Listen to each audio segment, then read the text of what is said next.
Got it. Well, it appears to be working. Guess we'll see. Yeah, and you tested the speakers before. Yep. It's 9 o'clock. I'll call the meeting to order. This meeting and all other meetings of this committee are open to the public. Proper notice has been posted and given to the media in accordance with Wisconsin statutes so that the citizenry may be aware of the time, place, and agenda of this meeting. Roll call shows everyone's here except Jack. John, did you get a call from him or anything? I did not. So we are at the point to review and approve the agenda for today. I'll make a motion to approve the agenda for today. We have a second. A second. We have a motion and a second. All in favor of approving the agenda, say aye. Aye. Those opposed? That passes. Now we're looking for approval of minutes of the previous meeting on July 5th. Move to approve the meeting minutes from July 5th. Cheek. Have a motion. Do we have a second? Yeah, I'll second. Yeah. Motion and a second. All in favor, say aye. Those opposed? That passes. Any public comment or correspondence? I have none. The one I do have a little bit, we're gonna have, it's an agenda item, Right. so we can talk about that there. And it brings us to the Parks and Fairgrounds budget. The most important thing of the day. Let's get it out of the way. Yeah, so I handed out these sheets in front of you and I don't know, I never get it stapled in the right corner when I run it through the machine and have it do it, so it's a little weird, but the first 5 pages there are our proposed budget worksheet with the numbers filled in and everything. And then the scribbling next to the lines is my handwriting there is the kind of what's changed. So I think what I'll do is I'll just kind of walk through this thing, kind of point out a few pointers. If you have any specific questions along the way, certainly ask. And then in the end, if you got any more questions, we can go over it. So I'll just start right at the top. First page there, it's you see where it says plus $2,790. That's the snowmobile and winter ATV grants that we get every year. We're just a pass through for that, so we don't get any money out of that or anything. Then further down in the budget, you'll see there's a matching line on the expense line that shows that money going away. So we get the money from the state, we pay it out to the clubs, and then go from there. So the reason that went up, I think we got a few new miles approved through the snowmobile program. So that's and that budget will change. If you look at just how these sheets are kind of laid out, you got a 2020 actual amount and a 2021 actual amount. You can look at those columns and kind of see where the previous years ended up. So you see how variable it is. Like the 2021 one, we put a bridge in on the Tomorrow River State Trail. So it was a project there that was special grant funding. So that line will go up and down, but it's always balanced out by the expense line. So it doesn't really impact our overall budget, the county budget. So that's what that is. The next section there, that $2,000, this is a county conservation grant. Every county gets it's just it varies by county, but we get just a little over $2,000 from this county conservation program. I think it's when they did away with the bounties they put on animals and stuff, you know, like when they just whatever money they had in that pot, they just dole that out every year for these things. So we get $2,000. Usually we tack it on to some other project that we're doing. Last year it was that the Walking Trail, we put a bike repair stand and some trail repairs. This year it's slated to go to Shaw's Landing for that pavement we're gonna do in front of the launch. So we guys just tag it on to some project. We've got pretty much everything we do is eligible for that grant money. So that's something that occurs pretty much every year. The law enforcement violations, we just kind of take an estimate of what we'll bring in on that. it seems like use at the landings is a little bit down. Maybe people are behaving a little better, I don't know. But as of right now, if you look at that column that says 2022 6-month actual, it's like the third column in from the right. That tells you where we were at the end of June. So we had $700 some in there, and some of those take a while to go through the system and whatnot. So we'll probably come close to meeting our proposed budget there. The next big section is the recreation fees. This is all the money we bring in from the various things. Boat landings is a big one. I always try and aim a little low just in case you have a really poor weather year, and it's a lot better to come over budget on the expense side than under. So fairgrounds, a big chunk of the fairgrounds fees comes when we do storage. So that's where that is. Like right now, we're at 29,000 at the end of June. We had brought in, but we'll have a big chunk at the end of the year when we charge for storage and stuff. So winter rec trail, that's the trail over at the country club. That again is pretty dependent on weather. So some interesting ones like this forestry fund equipment rental. We actually own some tree planters and stuff, but the DNR has those out at Hartman Creek, and they rent them out to people because they sell trees, the little trees you can plant with the tree planters. And it's just because the state, in order for the state to run a little rental program like that, it would be like a huge problem, a bureaucracy. So we bought this equipment years ago. We pay for maintenance on it. They don't get a whole lot of use, but some use. Like last the 2020, we got $1,100 some revenue out of that, and then 2021 is 262. So who knows, but we've got those things. So that's just kind of a weird thing we try and guesstimate a little on. And Keller campground fees, that's if you look at the 6-month actual, we're $269 in the hole, which doesn't seem right, does it? So I looked into that, and that was there was a fairgrounds fee. Somebody canceled an event, and we paid them back, but somebody wrote down the wrong account number, so it got pulled out of that account. We should actually have like $600 some in there at the end of June. So that's getting changed in the system. I think, yeah, we didn't have anything estimated in there last year because we had just opened that thing up, and so I just put 250 on there for now. I mean, we should more than do that, but I just wanted to have something on there. The next things we did, that's probably something that happened many years ago, and just we never got rid of that line. I don't know how you actually get rid of lines on your budget, but so who knows what that service to local department thing is. The next line down, property sales, that 36,000 we had last year. That was when we did that timber sale down at the county forest to prepare for the expanding the parking lot and a couple other things. So we don't budget anything for that because, you rarely know what's coming on that front. Same with donations. You don't know if someone's going to be donating a bunch. That 24,000 you seen there, that was that park shelter that the Belkys donated. So that's where that was in 2020.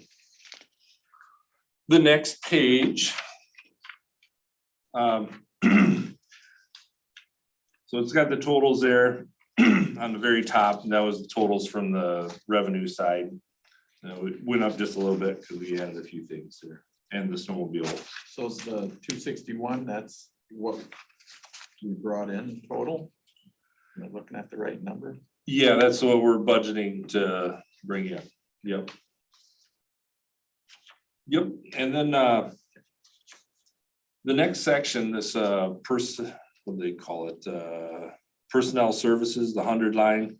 That is all done by HR. We don't touch those numbers. But you can see some of the things that change there. There's in the salaries and wages, they've got it planned in there to do a 3% increase for employees next year. It's all up to debate yet when it gets to the county board, the budget does, but that's what's figured into this. And then there will be the step increases for people and whatever, wherever they're at. So that increases there. And then the other big one down there is health insurance. I think they said the health insurance is going up by it's either 10 or 12% this year.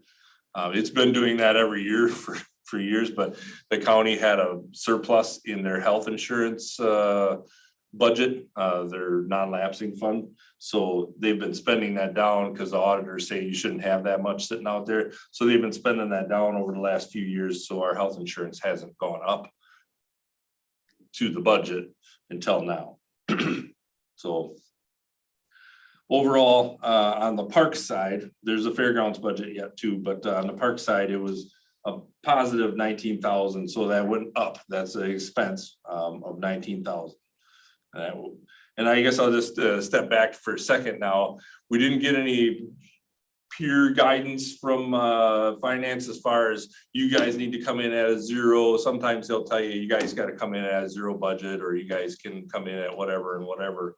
We didn't get any of that guidance. I think it's assumed by everyone to try and hit zero. But what most of the department heads do is try and go zero with your operating, and then personnel services have that separate because we don't really have control over that, and we can talk about it separately. So that's kind of where the parks side is here. And then the next few lines here, contracted services, we don't really have anything on there under parks. So utility services, we raised that by $1,500 just because the price of everything's going up. I was wondering, because the 6 month actual there, we're at 5,200 and we got 6,500 budgeted, you know. I went back and looked at that line as far as what's been pulled out of there. And it was the main reason that's where it's at is because propane was twice as much as it was the year before. So when we're heating our workshop up there, it costs twice as much.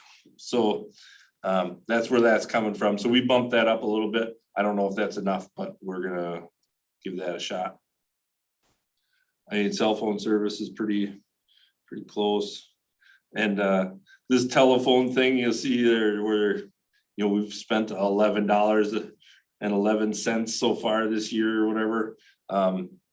That's our long distance if we call from the office. So we rarely get charged for that. We don't call a lot of long distance from the office. Well, and we use our cell phones if we're doing long distance stuff anyway. So that's what that number is. The rest is pretty straightforward. This stuff here, we got office supplies and whatnot. We got some training money in there and dues. That's for the Parks and Rec Association mostly. And we're talking about maybe next year adding something in there to do some more formal training on some of the things we should be doing, but we're not, like art flash training and whatnot.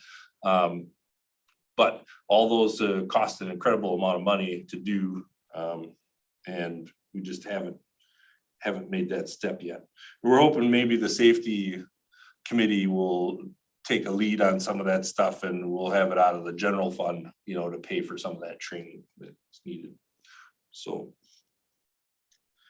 get down here a ways. Yeah, that operating supplies cons aid project, that's the expense line of that $2,000 that we have on the revenue side.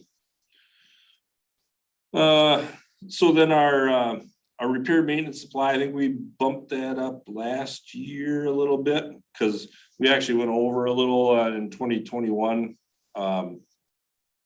So we're keeping that at 45,000 for now. And that's where most everything gets paid for in parks maintenance. And then the next line there, we're raising by 5,000.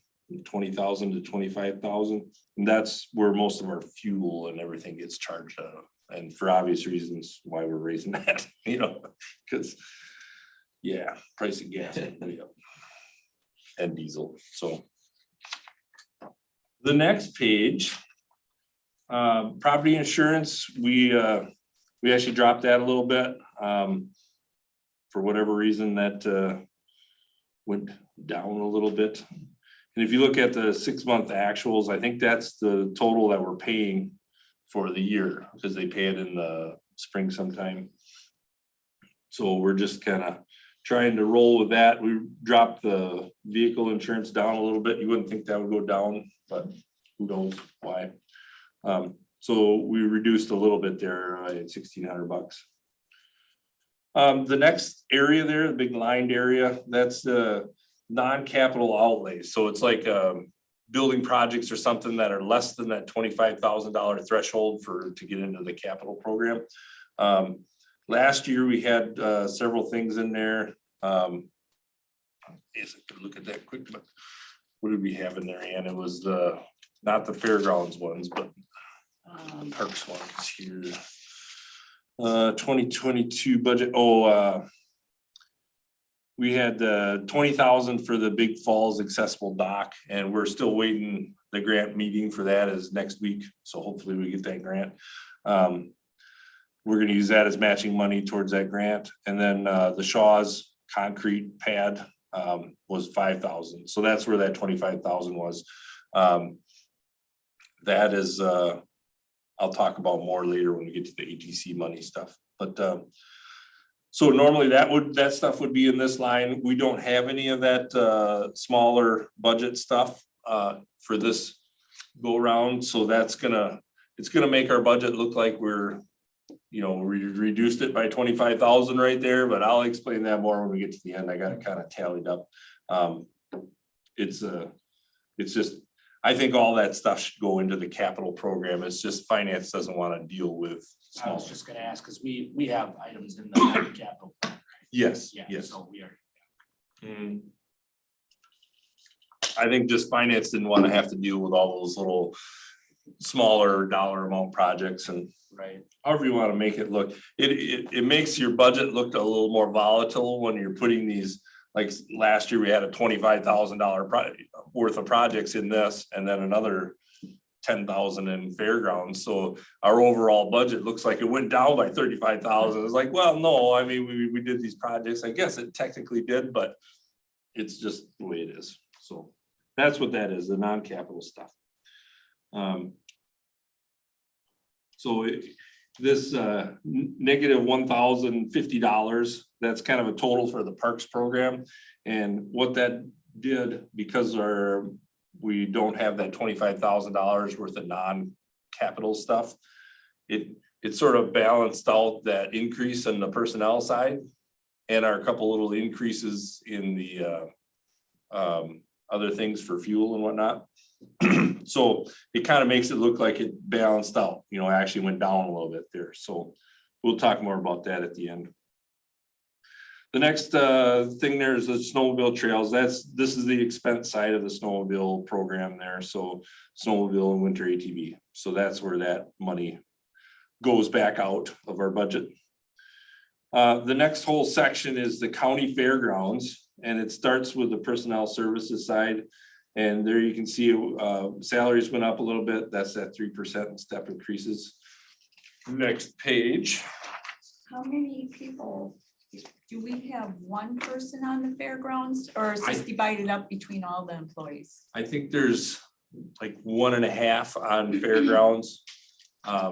We've got one full-time person and I think like a half of another one. We divide out the salaries that way. And then the rest of the folks are on the park side. And like my salary is split across parks and solid waste. So mine's a little different too, so. So at the bottom of the personnel services for the fairgrounds, it actually went down by 13,000 something.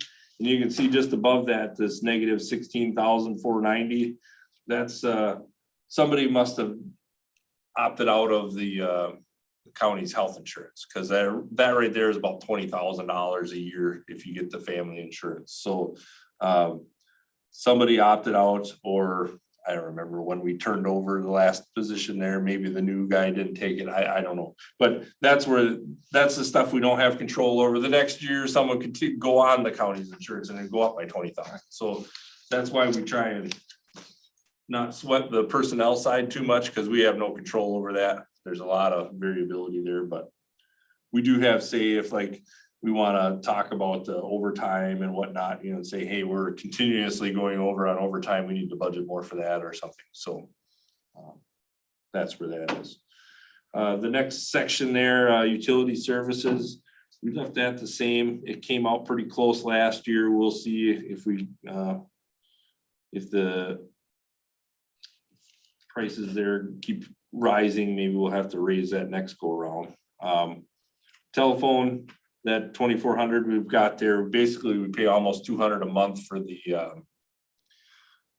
grandstand pavilion building, and that's 2 phone lines that's required because of the fire suppression system in there. So you need to have the 2 phone lines, and we have the internet service there too. So we got a Wi-Fi set up there too. So, but that's all because that system has to constantly report to the company that monitors it. So that's that. No real changes there. Next thing, we didn't change any of our, the next section there, the repair, maintenance, supply. That's the main maintenance money we have for fixing things at the fairgrounds. And we have 2 separate lines at the fairgrounds as well, where we have building repairs. We have 10,000 set aside for that. So if we have an emergency or something, or something breaks down, we've got this pot of money to dig out of. And then usually towards the middle of the year or something, if seems like things are going along okay, we will try and upgrade something. Same with the next line is water main and light repairs. So if we have to dig a hole out in the ground at the fairgrounds, it's $10,000. It's just dig a hole to find a pipe or something, a leak or anything. It's $10,000. So that's what that money's for. But we also try and spend that on, we've been switching over a lot of the buildings to LED lighting out there and upgrading those things. So that's where that money goes. The next section, we bumped up the property insurance a little bit just to match what's been spent the last couple of years. And then the outlay, the non-capital outlay section, same thing there. We had a judge's stand for this year's budget. We have $5,000 to go towards replacing the judge's stand for the horse arena. And we have another $5,000 towards upgrading the limestone in the MP, the multi-purpose building show ring. So it's just over years of use, it gets all the fines come to the top. We've got to scrape some of that off and put some new limestone in. So that's but we don't have any of that non-capital stuff in there next year. And because we talked about the capital last meeting, the 3 capital things we've got on there for next year are the fairgrounds fence replacement. It's a 2-part project next year and the year after. We got $45,000. The fairgrounds,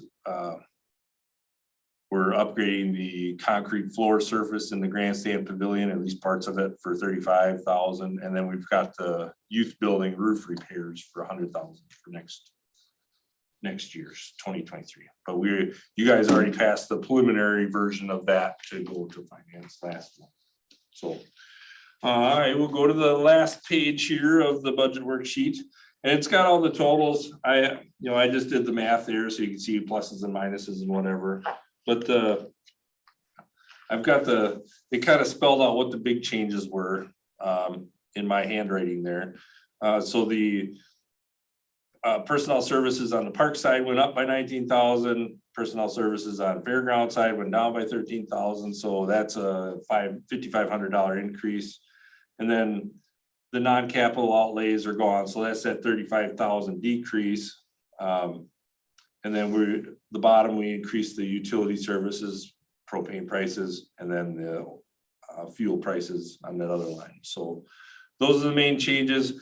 if you just look at the bottom line, which a lot of supervisors are gonna look at when it comes to budget time, you know, it's just, oh, look, parks went down, the net tax levy was, you know, we went down by 24,700, good job, you know, but you know, it's because we didn't have some of those smaller projects. So that's the main thing.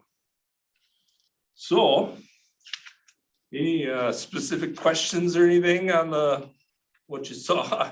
I know it's a lot of stuff, and Ann and I kind of sat there for a couple of sessions there, looking over things and discussing where things should go and whatnot, but in reality, we didn't change a whole lot this year. We bumped a couple things up because of fuel. Bumped a couple things down because they just are prices or whatever, or stay low, so. That's all we have. So what I would need from you guys is a motion to preliminarily or approve the preliminary budget for parks and fairgrounds, and then this will go to finance. She will update all her numbers and whatnot, and then you'll see it again multiple times with the overall budget, so. So we're looking for a motion or Make a motion to approve the preliminary budget as. we have a motion? Do we have a second? I'll second that. And that was Scott, or no, Jake. So we have a motion and a second. All in favor, say aye. Aye. Those opposed? That motion passes. I'd say good job on keeping it at no increase. And Very good. and John probably gets sick of hearing it, but when it's your turn to do the report in front of the whole county board, we have to emphasize September. how much money we bring in. Yep, yep. Because that's a lot of cash. Yeah, and we do, we have this sheet that we've been doing the last several years that kind of breaks out what all our revenues are, you know, and I always try and temper it a little bit with, you know, hey, we have expenses too, you know, and overall, if you look at, I mean, I don't do that in front of the town board, but if you look at what our overall department is, you know, it costs money to have a Parks and Rec department, you know. But it also, there's a payback in the overall county quality of life, you know, bringing people into the area and whatnot, so a lot of intangibles included in there, so that's what that's all about. So we're good with that. We'll, take a sip of water. Yeah, you're still up. ATC grant. And I didn't know which order to put this in exactly, but you might want to look at the very back page. I think I put it separately because it looks so much like the budget report. That very back page is years ago when they put that big power line through the county got a chunk of money for environmental type projects, where the county could dole that out as grants to various groups and whatnot. And over the years, I think it's been close to 15 years, most of that money has been spent. And some of it's been reallocated. It's actually been reallocated multiple times to different things as things were done and projects came in under budget or projects fizzled out or whatever. So the highlighted ones on that back page are the ones that the Parks Department's involved in. So we got the Sturgeon Trail Boardwalk Extension, the invasive species control, Simcoe Launch, Lowney Roan Trail, and the Crystal River access. So I think what I'll do is I'll kind of go through those previous two pages and kind of, I'm gonna use this as a letter to send to the finance department to what we would like to do with this money and how this ATC money gets reallocated is there's an ATC oversight committee that gets formed and I think there's a couple supervisors on it. I think it's the head of the finance committee and I'm not sure who the other one is, maybe Kevin. And then it's myself, Brian with Land and Water and Heidi Finance. We're on it the last time we reallocated stuff, probably 4 or 5 years ago. And we'll discuss what proposals we're talking about changing and go from there. Heidi wants this off the books. She wants this program to go away. It's been out there for a long time. It's not lapsing money, but they have to constantly keep track of everything in there, and it would be a lot easier, and it should be cleaned up here soon. So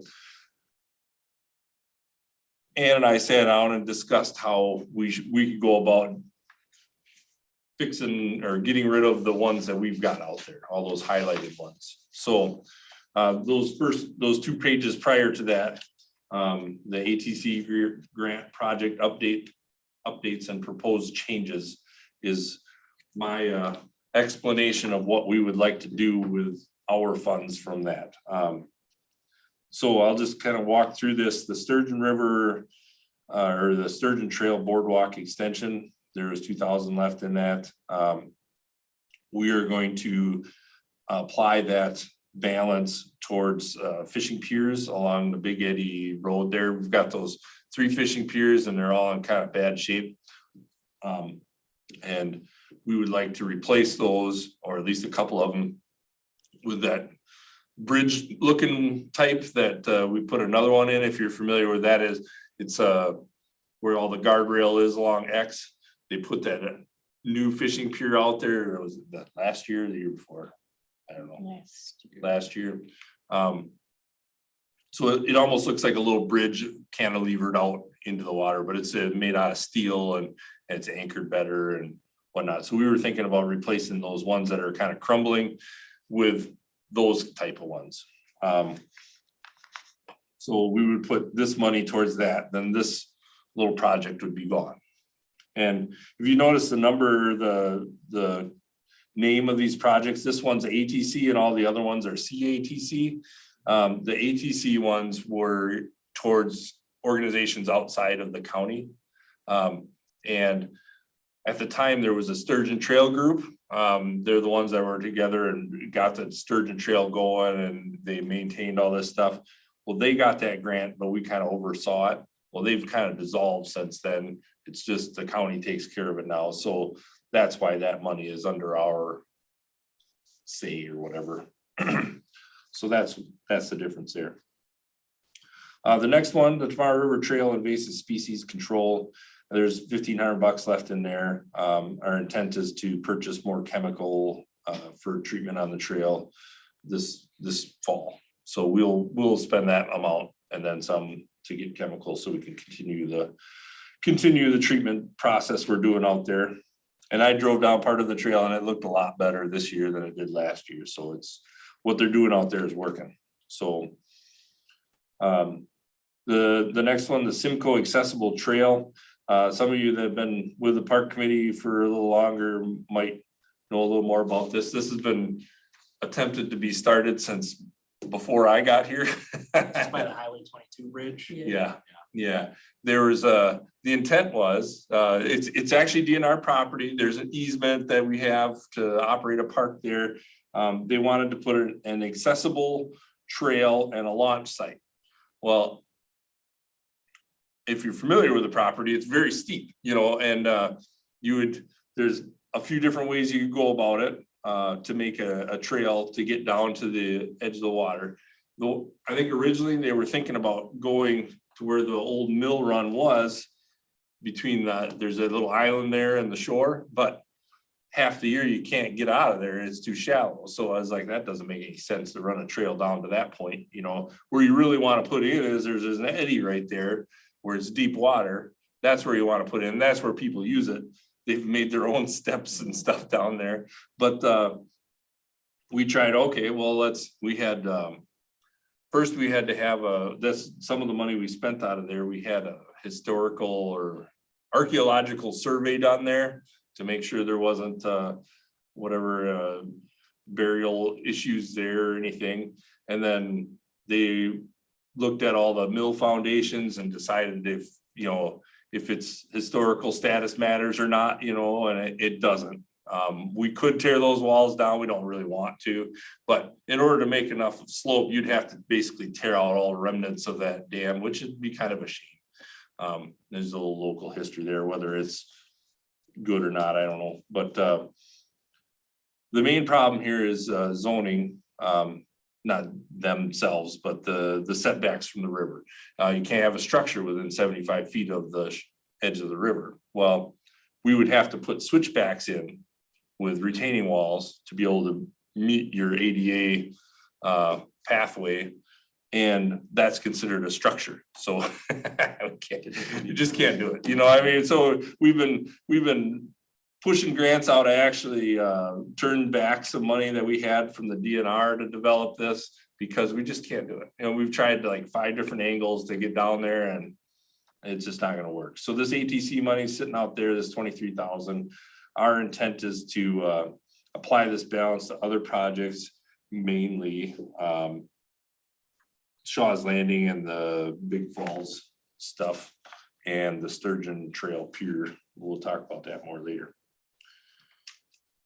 The next project there, the Lowney Rowan Trail. If you're familiar with Lowney Rowan area there, we pushed a trail all the way towards the back of the property along the edge, and then we built another one of those viewing mounds.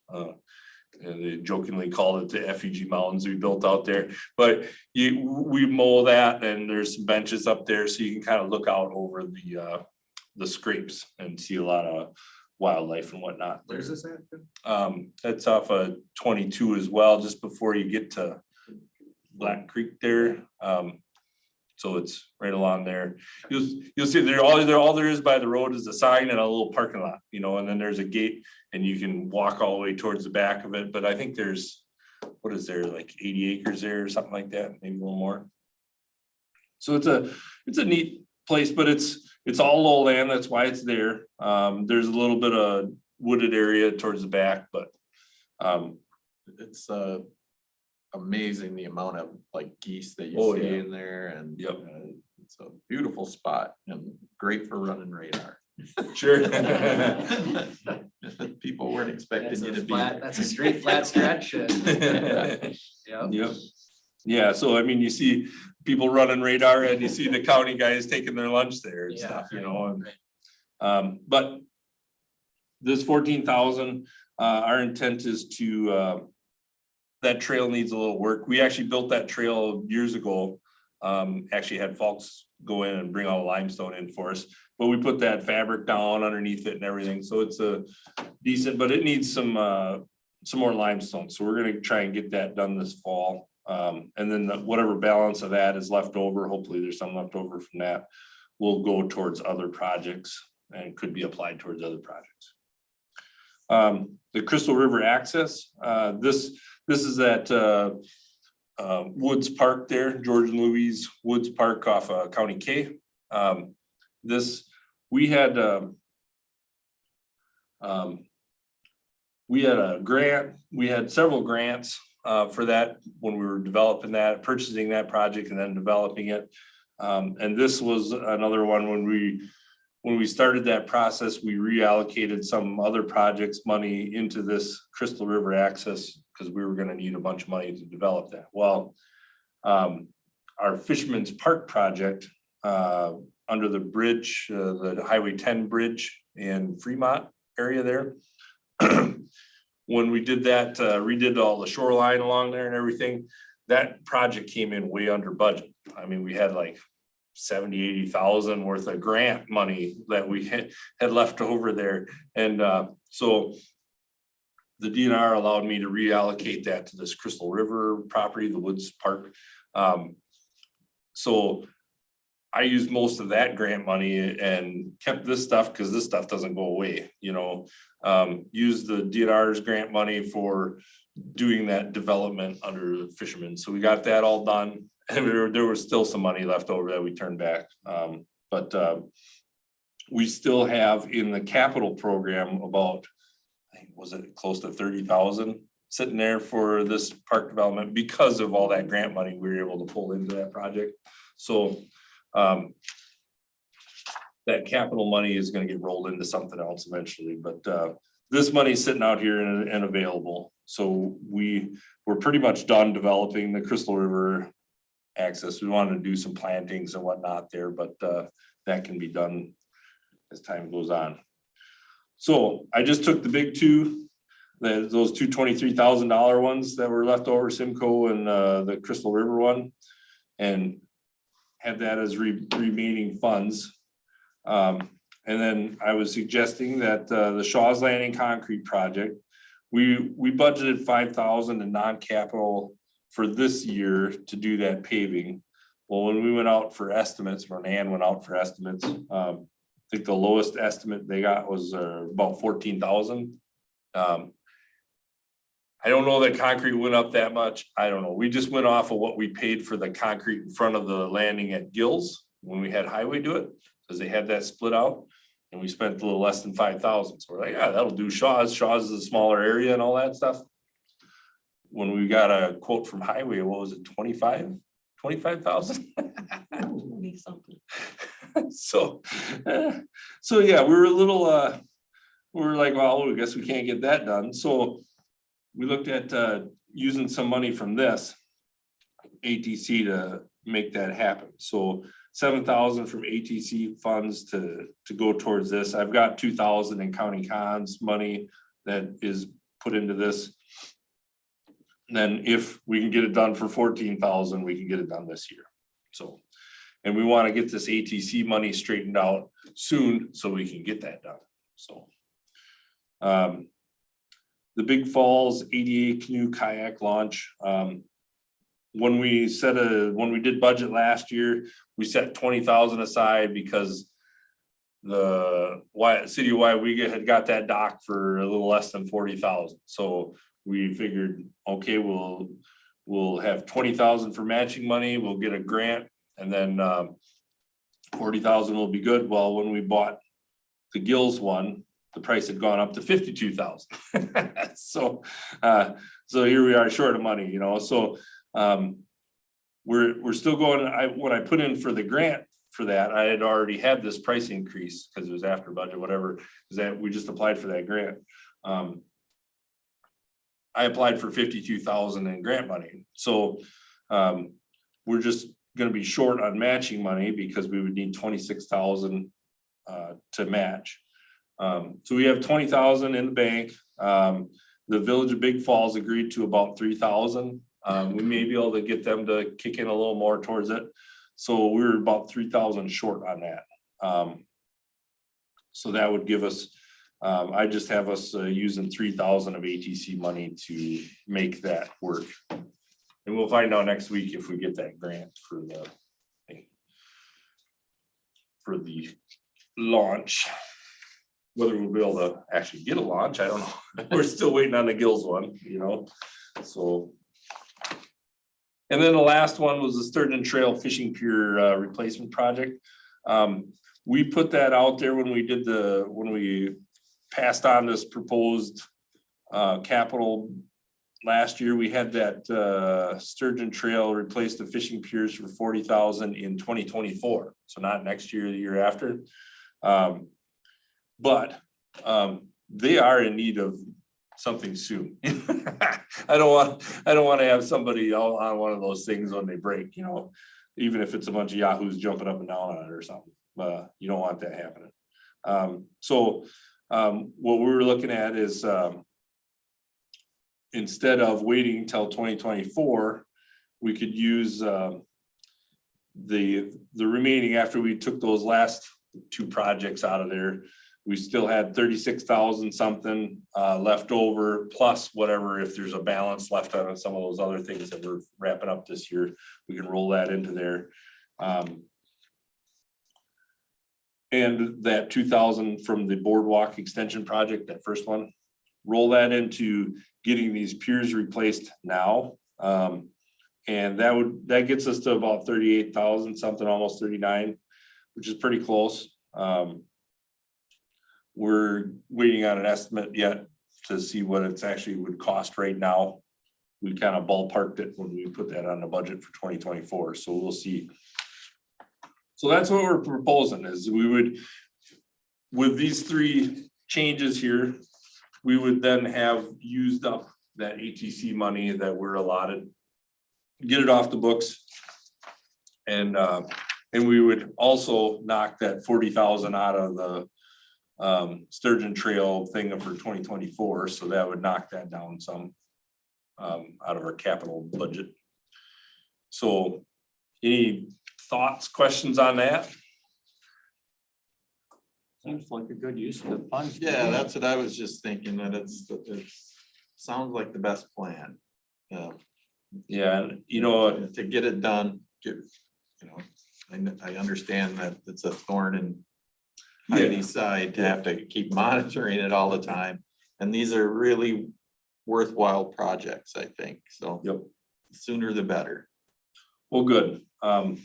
And I don't know if we need to do a motion for this or not, but I guess if you did one, it wouldn't hurt, if you're okay with doing that, and then just then we have something saying that you have seen this and you understand and you think it's an okay idea, So then what would your next step be? Requesting that committee be reformed? Yep, and Brian is working on his projects. If you look at that last page there, the rain garden thing, that's I think that was UW Extension. They're done, so that money is gonna be available to go to something.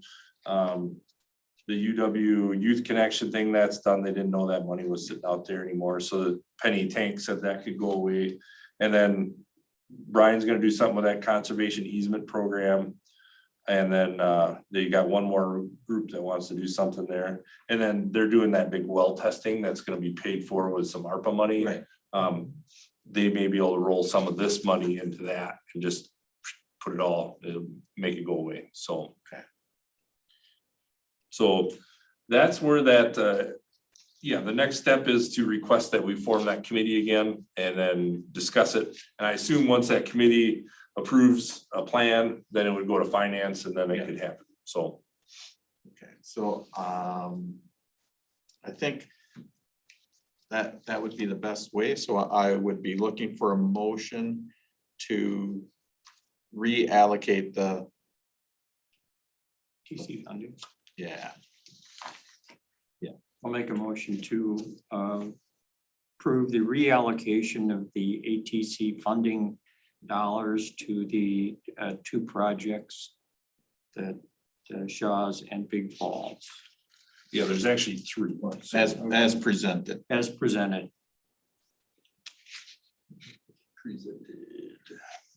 Second that. Sue. We have a motion and a second. All in favor, say aye. Aye. Those opposed? That carries.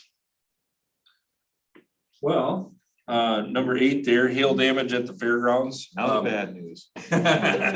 Well, it might be good news if you look at it a different way.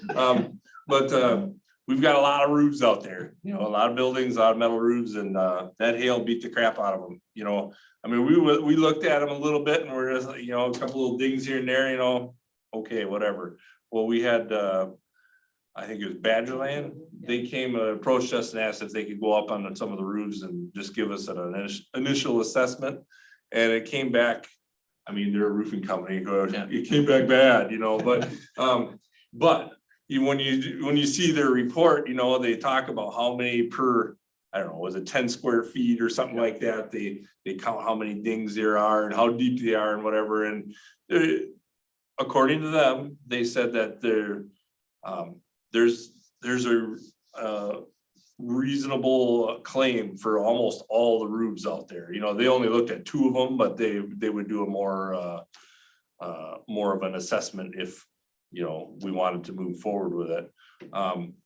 What that means is replacing the metal roofs on a lot of those buildings. And the long term, whatever, you got some dents in your roof, not a big deal, but every one of those dents, you stretch that paint and it flakes off and then it rusts through eventually, you're gonna have leaks and all kinds of other damage. So it kind of makes sense to pursue it. I forwarded the report we got from this Badgerland guy to county clerk, and then she sent it to our county's insurance to try and get a response. Haven't got a response from the county's insurance yet to say, go ahead and explore it more, but if we were to move forward, and it would be kind of foolish of us not to try and pursue this anyway, because even if you look at the 2023 next year's budget for capital, we have $100,000 to replace the roof on the youth building. That may be covered under insurance. What was the other thing? Oh, the gutters, Gutters for this year, we had $25,000 for the gutters for the grandstand. and those are damaged too. And those are, yeah, that roof and those gutters would be part of that claim. Now, this would be a huge claim. Yeah. You know, but I just think there's a lot of our, Well, it's work that eventually would have to be done. Yeah. right, And if we can get some of that cost reduced because of the insurance claim, Yeah.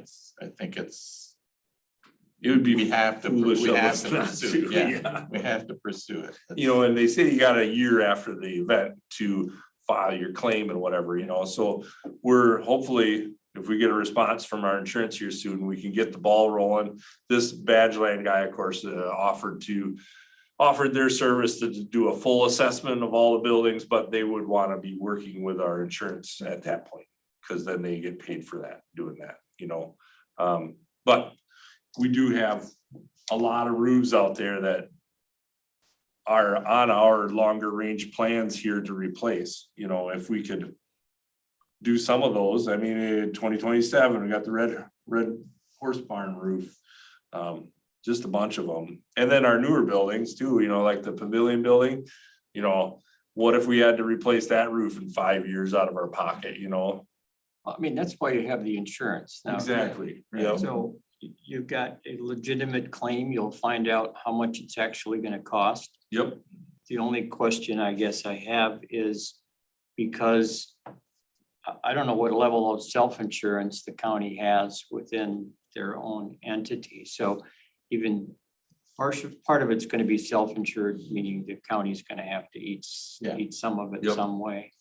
But I think it's, if the insurance adjuster is out there and he says, you know, the damage is serious enough where it should be replaced, I think you almost have to do it.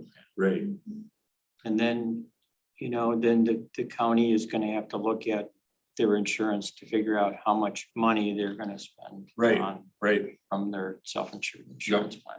Yeah, and you know, and I got a rough thing from the county clerk, you know, about our deductible or whatever. Yeah. You know, at 4,000 or 5,000 or something, but I don't know if that's per building or whatever, but compared to $100,000 roof. Yeah. You know, that's a no brainer. Yeah. You know, so, Yeah, I just think you have to look at the overall and Yeah. make them aware of what it's going to cost them in the deductibles and Yep. how it's gonna. I just wanted to bring that to your attention so that if you see something here, you know, county's gonna make a $5 million claim for roofs at the fairgrounds. Sorry, you know, so yeah, we want to get it assessed, and yeah, I think we'd be foolish not to pursue it, you know. And it's right in that line of, you know, my house got Yep. hit and all my neighbors are getting new roofs, almost everybody in New London, it's. Yeah, and he was the guy that was doing the assessment or whatever was saying that the city had a bunch of buildings that are gonna get new roofs and stuff too, so. Yeah, so we're gonna pursue it, and then hopefully we'll get some new roofs out of the deal. Any questions or anything on that? All right. Cell tower. I don't have an official take a hike letter from US Cellular yet, but I got an email from the guy saying that there's a ton of deal breakers in what we have now. So we worked with finance and Diane to changed the ordinance a little, the purchasing ordinance to allow longer term. So basically you could get a 5-year initial and then I think 4 re-ups for a total of 25 years before something would have to be rebid or whatever. But the problem with that is there's no guarantee at each of those 5-year increments that they keep their right to that. Either side could back out. Like the county could say, hey, we're not happy with whatever you're doing there every 5 years, and then they're out. So they were not happy about that. They said 25 years is not long enough for them to recoup their investment in capital for putting a tower up. They wanted a 100-year term, you know, I don't know. But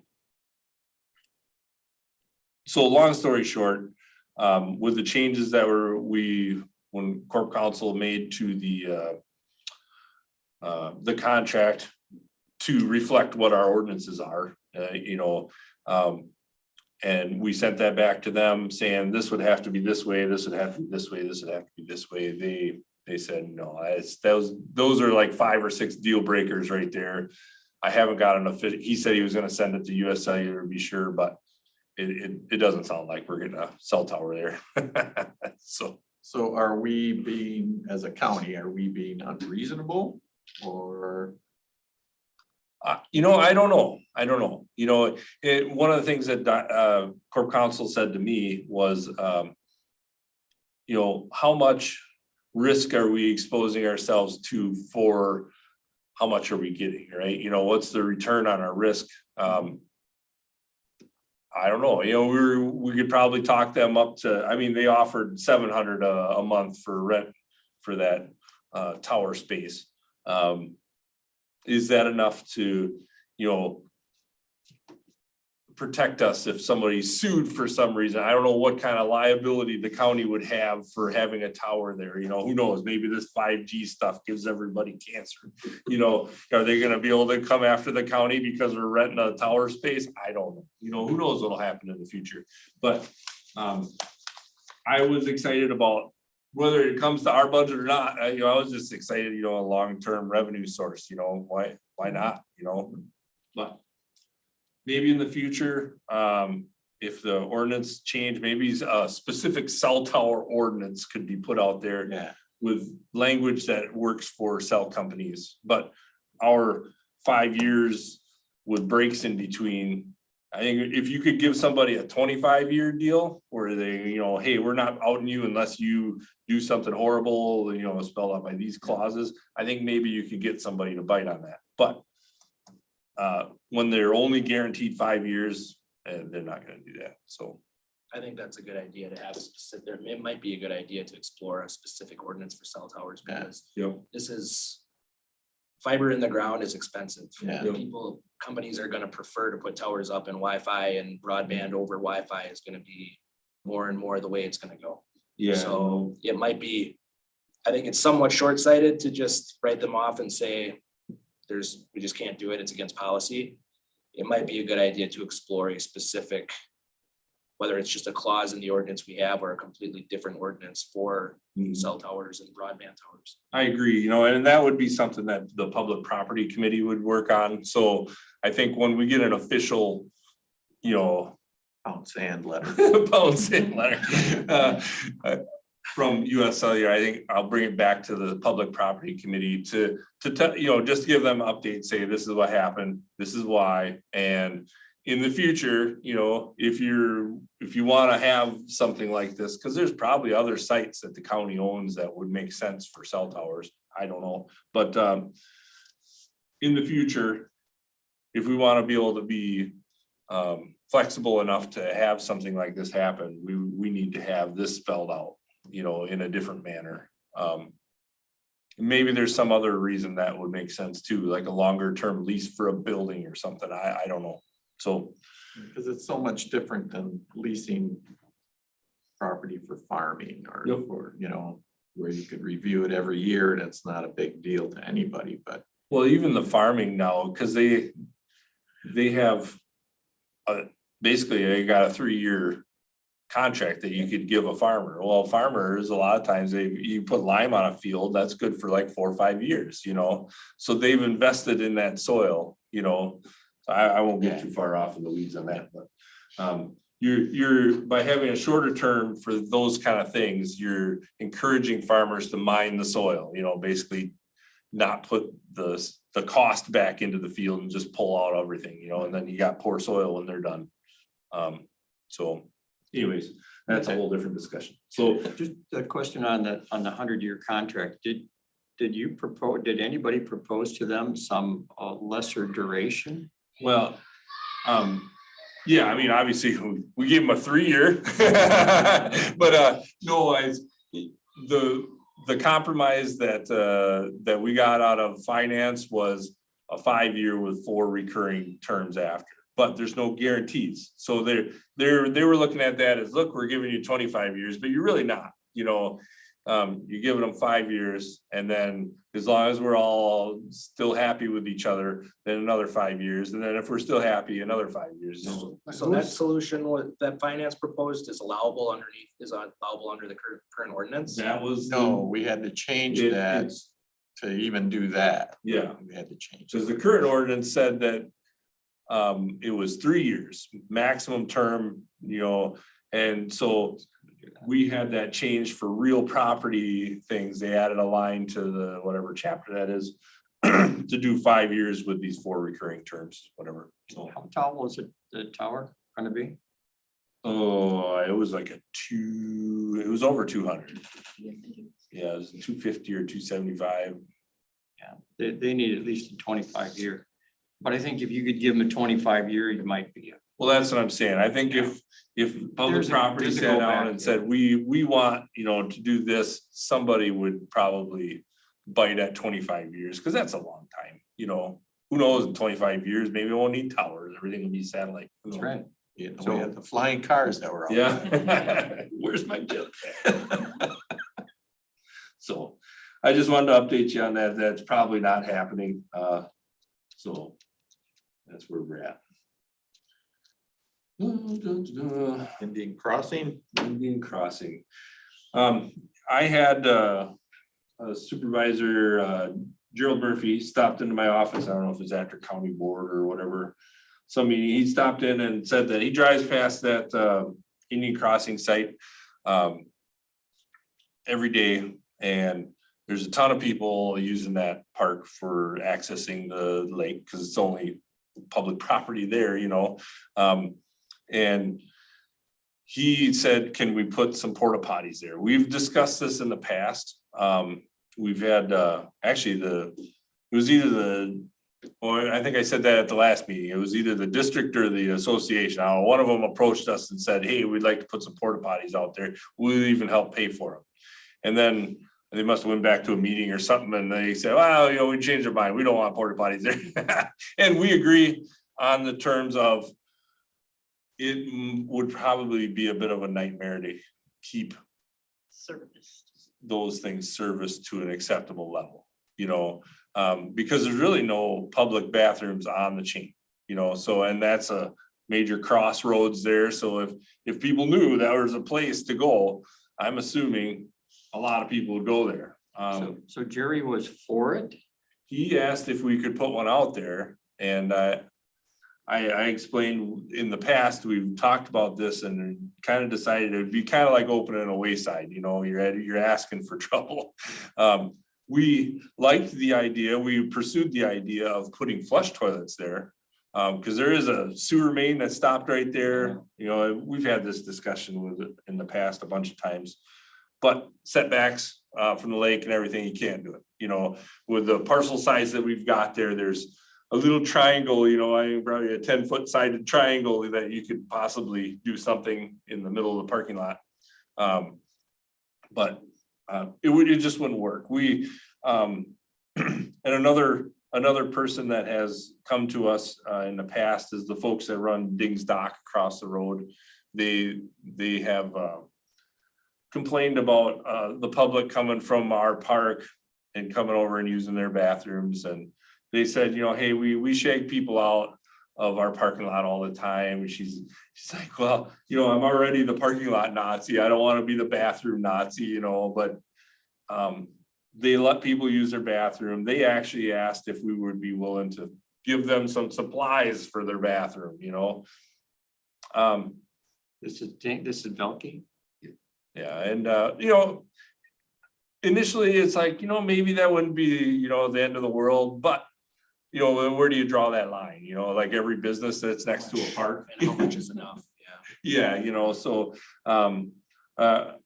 I even bounced that off our corp counsel and she said, no, you can't do that. So but there is a problem there, there should be a public restroom somewhere on the chain. We've got some porta potties at Taylor Landing. We've got Columbia Landing up in the back corner of the parking lot. There's one there. Most people don't know that. Yeah, they don't know they're there unless they happen to park next to it. So it really isn't an easy one to get to, so these businesses get it, so I don't know. I guess what I'm saying, that was brought forward. I just wanted to discuss it a little bit at this committee. I got the copy of the bill from last year, what it would cost us to put, because in this site, you would need at least a handicap one and a regular one.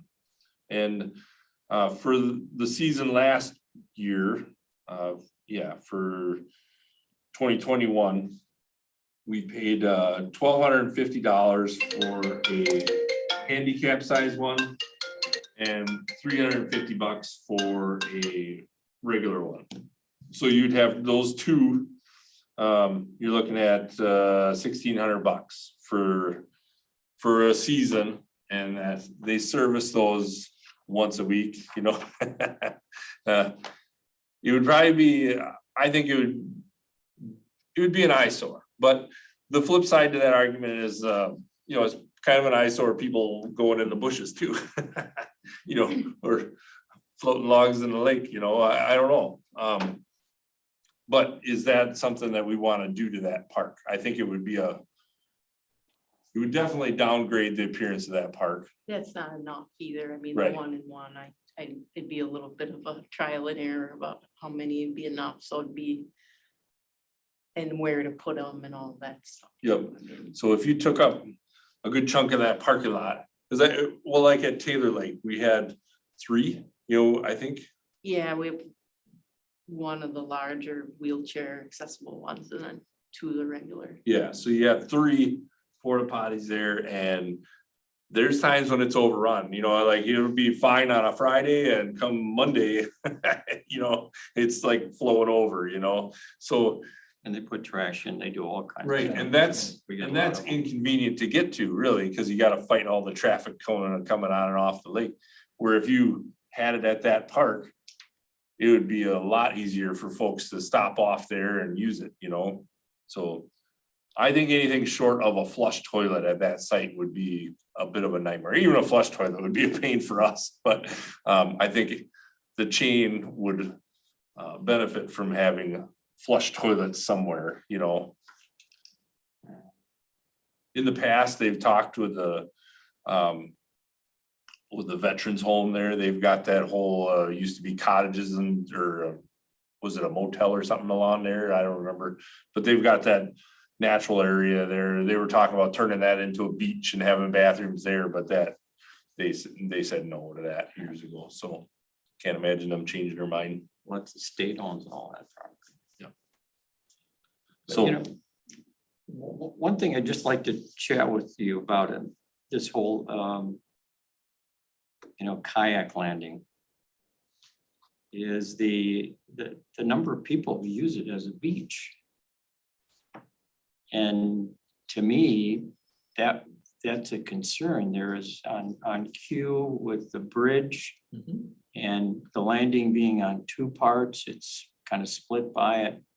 And the picnic tables, and you look out there, because I drive by it all the time, and you see people out swimming and people mooring their boats there, and then they use it to walk across to go to the casino.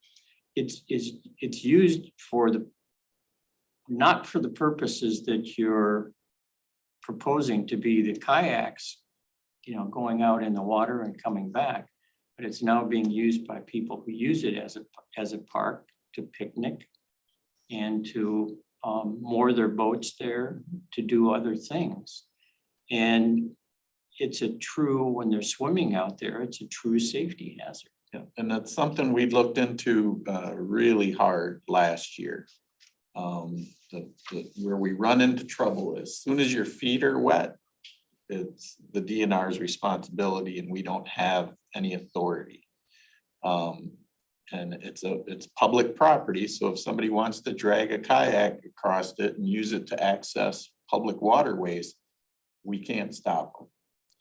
So it would be up to the DNR to So you're saying shut it's- down swimming or something like that, because it's a navigable waterway and people can, it's not illegal to swim anywhere you want.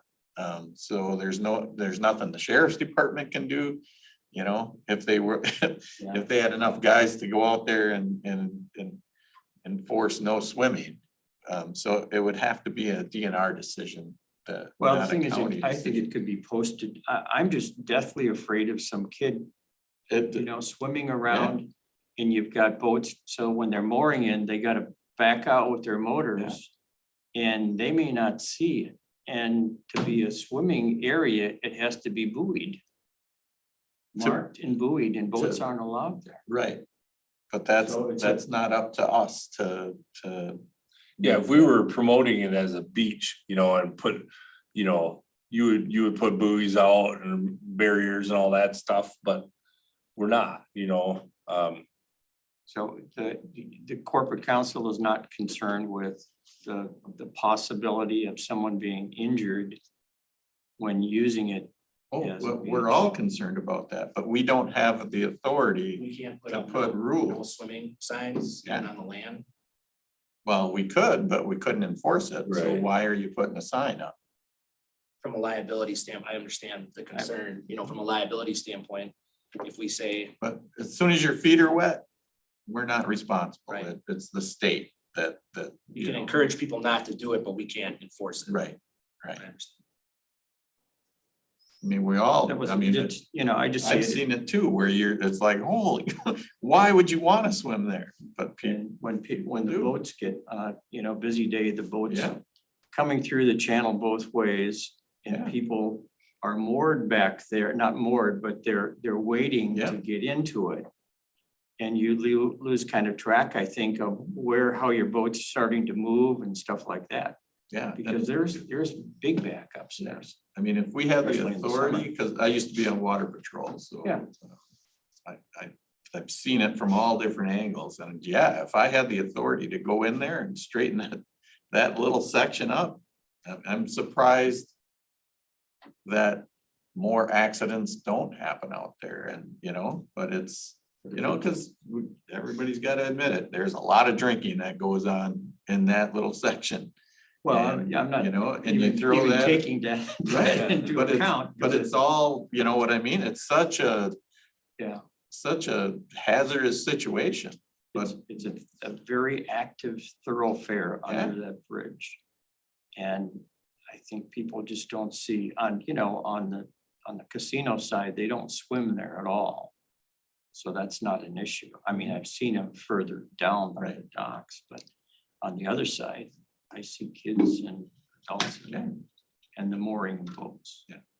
So, but that's my only concern is that, you know, I just see it as a safety hazard. And if it's the DNR, then, Yeah. you know, maybe they should be contacted. That's my only statement, that's all. But it's a bathroom there, it's a need, but it's one we can't realistically provide it right now. By putting porta potties there. The amount of use, two isn't gonna do it. You know, I would be surprised if four could handle. Yeah, we need a line like it was a festival. Yeah, there's so many people that go through there because once you put that up, then the people that do use the restrooms at the restaurants Oh, yeah. are gonna use those. And- Once they know they're there, the Yeah. traffic is gonna increase. Yeah. You know, Will become a Yeah. major hazard. Yeah, and that's, we just see that as being a real problem, because then as soon as you got an ugly situation with one of these porta potties, then people just, it's the same with parks. If there's garbage around in the parks and stuff, it's just, it's like a magnet for garbage, you know, but if it's clean and, you know, things are tidy, people tend to follow that, you know? So if they see a trashed porta potty, which they more than likely would be on a Monday morning or something after a busy weekend, who knows what day that company's gonna come out there and clean those out, you know? There's fewer and fewer of those companies to Yeah. deal with too. Yeah, and these numbers that we've got here, I think that was the last time we went out, like the nearest one that we got, that was a competitive, or one of this guy's competitors was double what we're paying. Yeah, and some of the places won't even service us anymore. They told me flat out the last time I called. And this actually, the outfit that we go with now, I thought they had sold prior to this season, so we'll see what happens for next year. But I know that they want to sell their business too, so. Yeah. We have, you know, a number of porta potties that we use or that we contract for on the upper chain. We've got a number of porta potties and garbage dumpster up there because they Yep. get so plugged. And we've got at some of our other parks that we have sanitation. And, you know, it's a pain just to monitor it because like on a heavy weekend, you get overuse. We've had one, somebody blew up, or you saw that in the paper, they blew the sides off. And we've had them tipped over and they're just, and then it's a mess. And of course, then the garbage people are really pissed. Oh, yeah. They have to Yeah. clean up. So it's not a fun. No, It's something that people take care of. And it's somewhat monitored. I think it's okay, but other times it's. Do you hear from the businesses over in that area that it's a burden, or well, as far as people just come in and use the bathroom? Because Yeah. you know, some people, when they stop there, if they're gonna dock their boat, they'll go in and get food or have a drink or whatever. So do Yeah. you hear from that community over there that that's a problem? the one I have heard from is the Dings Dock Yeah. business there, you know, they, you know, cause they get people, they'll come over there and use their bathroom and, you know, I mean, personally, you know, like if you stop at a gas station, you know, like kids gotta go, I'll go buy a soda or a candy bar or something, you know, you're like, oh, thanks, you know, but a lot of people don't do that, you know, so I get it, you know, if it's your business and see a constant stream of people coming across the road, not buying anything. And then if we put flush toilets there somehow, how much more traffic would we get? You know, it would get more popular. There would be more people swimming there. Yep, So it's like, yeah. how much do you want to develop it to encourage people Yep. to? It'd be To a be there. stop for boaters that have been there all day. Yeah. Yeah, Before they go home yeah. and that's it, whatever. Get the best of the best. I think. Yeah. Yeah, so, I guess, you know, the general feeling I'm getting is that, you know, it's probably not the best idea to put porta potties out there. Is that fair? Yeah. Okay. All right. All right. Okay, supervisor reports. I don't have anything. Anybody else? No, Well, Ann, I'll let you do some talking for a change. We did. So as far as project updates, the big thing right now, this time of year for us is just prepping the fairgrounds for fair. And that's been really different this year, just because we had one seasonal staff, and normally that's something that our seasonal staff do the majority of, so. But we try and leave at least a few weeks prior to us turning over the grounds to fair to go through every single building, and they'll check every outlet, every light fixture, do some deeper cleaning, and just generally check for repairs that might be needed for any of the buildings or things on the grounds. I'm sorry, but who does that? Who does all that work to get it ready? Do you guys do it? We do essentially what I just described, those, the things that are Yeah. building specific and some of the ground specific things, but then so the Wednesday prior to the start of fair, we'll actually turn over the fairgrounds to the fair themselves, and then they come in with their own crew. You start to see their vendors rolling in, the carnival rides and that kind of thing, that toward the end of that week prior. And then basically we're out of there, where our crew is. We do have on-call staff. If they have a major event, some kind of building issue or something that, should involve us. But for the most part, once fair is up and going, they have their own cleaning crew and maintenance people, and try and take care of as much of the issues as they can on their own before they call us. And they're usually pretty good about it. And then they get the week following fair to try and put things back together as best they can after having a whole county fair. And that always is weather dependent, how realistic that really is. How many people typically would come to the fair? I don't know those numbers. And I think it's been obviously pretty variable the last few Weather years, down but there. yeah. But if you guys are interested, we can have the fair manager, fair. Yeah. Rich. Richie come in and after the fair and give us how did it go and what can we do better next year? If you guys, we would reach out to Rich. Yeah, and they usually come and give a report to the Yeah. county board every year, so I don't know if they did last year or not. No, they didn't. Well, they didn't have, It- the year They had the before, they fair, didn't have a yeah. fair, but, so. Yeah, so this year, they have a similar fair schedule as the previous years. Next year, however, is the 150th anniversary of fair, so that one, they'll try and get something bigger, a bigger draw as far as music or some kind of a bigger event. As far as our preps go, we're moving along, and so far we're on schedule. Always seems that we get a pre-fair storm too, Sure. so yeah, nothing you can do about that, but. And then timing wise, August, this time of year is always full for us. We also host Keller Camp at Keller Park up near Marion. So that event's been going on for over 30 years, and it's a day camp, always the first full week of August, and the Wapaka County ARC group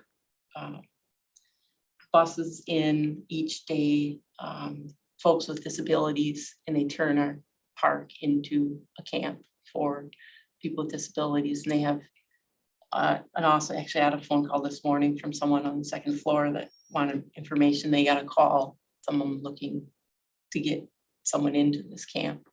Anyways, but yeah, so the whole park essentially right now is running like a day camp until Friday. But so we go up prior to that, to their setting up and do a cleaning and bring in extra tables and move stuff around for them so that they have their site set up the way that they'd like it.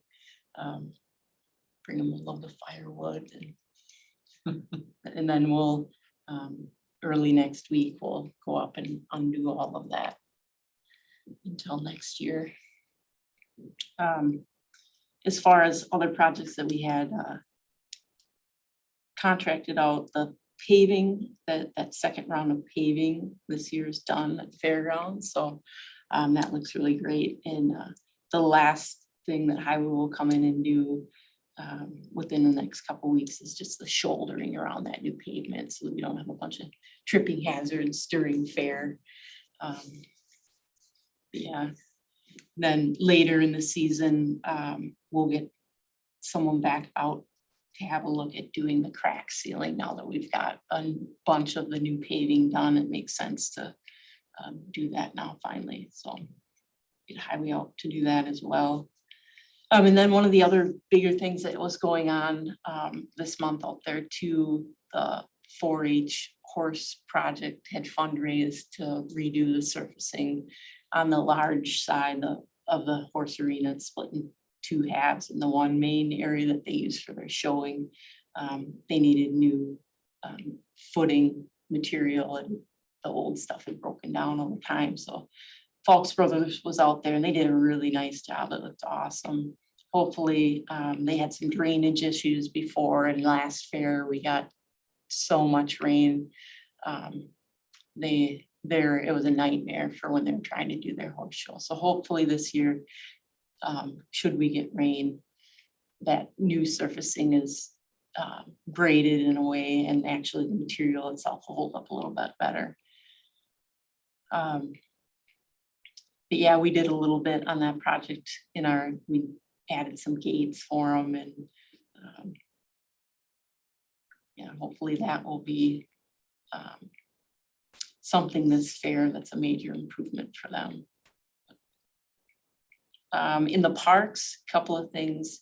County Forest, we've been out, we're working on making a trail system at the County Forest. It's a little easier to follow, so adding a few spur trails so that we can have a continuous outside loop trail and then some interior trail connectors.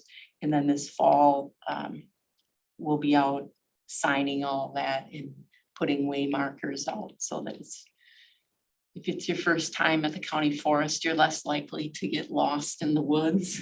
There's never a guarantee, but we can certainly try. And then the last one on the list here is invasive species control. John had mentioned when we were talking about some of that project stuff, the Tomorrow River Trail. That's a never-ending project out on that trail as far as invasive species. We've got some woody vegetation that's not good for the snowmobile trail when they're trying to do their grooming. It's actually in some areas of the trail starting to encroach, and it will become an issue for all of our user groups if we don't do something about it. And then we've got some other pretty aggressive invasives, mainly poison parsnip, which is a concern if you have people that get into contact with it. It's kind of a dangerous one. So we've been going consecutively now, trying to treat that. And it, like I said, it's a never-ending battle. We have noticed definitely an improvement in some of the parsnip, just trying to keep that so that it's not right in the corridor where the users are. And we'll continue to do that.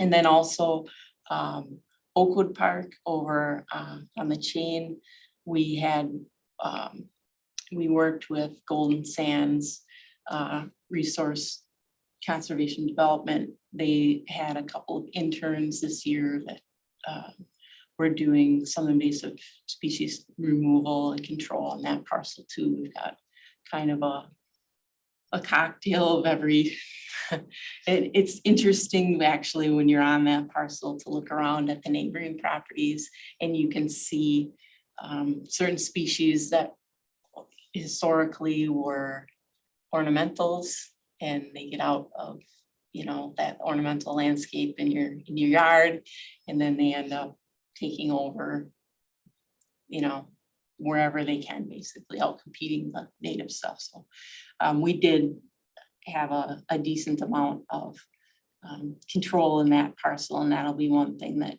now we'll need to go back and manage still too.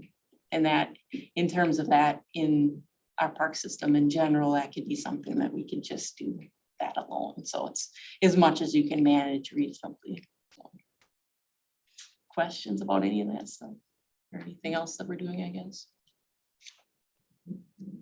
Thank you. Thanks, Sam. Next meeting, September sixth. I had a question for you Oh, on that. yeah. I'm gonna be out of town on that day. And it is the day after Labor Day, I think it is. So I didn't know if you wanted to push that to the following week or we could discuss it or doesn't matter to me. Does that run into any meetings with you guys or? Actually, I'll be in town, so I can do either one, with the 13th would actually work better for me for my work schedule, so if it's not, it doesn't bother anybody else. Yeah, let's just push it. To the 13th? All right, I just wanted to bring that up now, so if we could talk about it a little bit. Change.